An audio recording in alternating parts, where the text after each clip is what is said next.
একটা সময় দাপটের সঙ্গে অভিনয় করেছেন। মহিষাসুর মর্দিনীতে মহিষাসুরের চরিত্রে তার অভিনয় এখনো অমলিন দর্শকদের মনে। সেই দুর্দণ্ড প্রতাপ অসুর আজ চিরনিদ্রায়। নিভৃতে বিদায় নিলেন প্রবীণ শিল্পী অমল চৌধুরী। বুধবার উত্তর 24 পরগনার অশোকনগরের নিজ বাসভবন থেকে উদ্ধার হয় তার নিথর দেহ।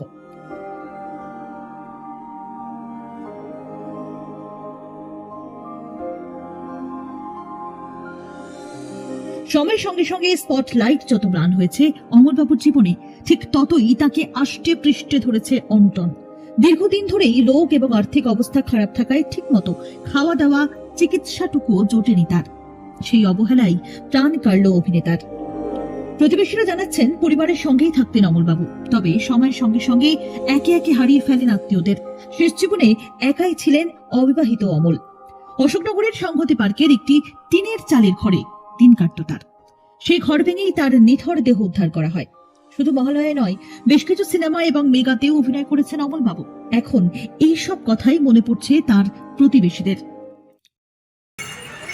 আজ 3 দিন যাবৎ আমাকে কোনো খোঁজ পাওয়া যায় না। রোজই আমাদের বাড়িতে এসে বসতো, আমার সেজদার ঘরের সঙ্গে বসতো। 3 দিন ধরে ও আসছে না।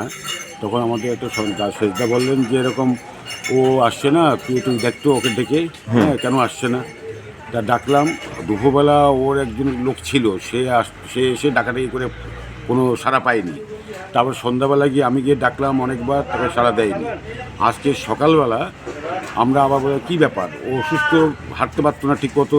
আমরা ওকে বললাম যে তুমি হসপিটালে ভর্তি হও, তোমার শরীরটা ভালো না, ওখানে খাওয়া দাওয়া পাবে, সবই পাবে, তাহলে তোমার চিকিৎসাটাও হবে, ওখানে ভর্তি হয়ে যাও। ও যায়নি।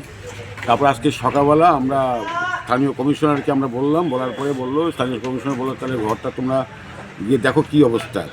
তখন তালা দেওয়া ছিল, পুলিশের পারমিশন নিয়ে আমরা তালাটা ভেঙে ঘরে গিয়ে দেখলাম ও মরে আছে বলতে আমরা দেখলাম যে ও জ্ঞান বিছানার উপরে ছিল, খাটের উপরে শোয়া। তারপরে আপনারা হাসপাতাল নিয়ে গেলেন?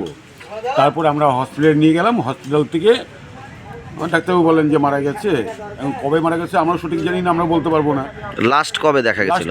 লাস্ট গত শুক্রবার দেখা গেছে। শুক্রবার দিন ওর সাথে আমাদের দেখা হয়েছিল। এসে চাটা খেলো আমাদের বাড়ির সামনে, চাটা খেয়েছে, খেয়ে বাড়িতে গেলো, তখনই ওই কথাবার্তাগুলো হলো।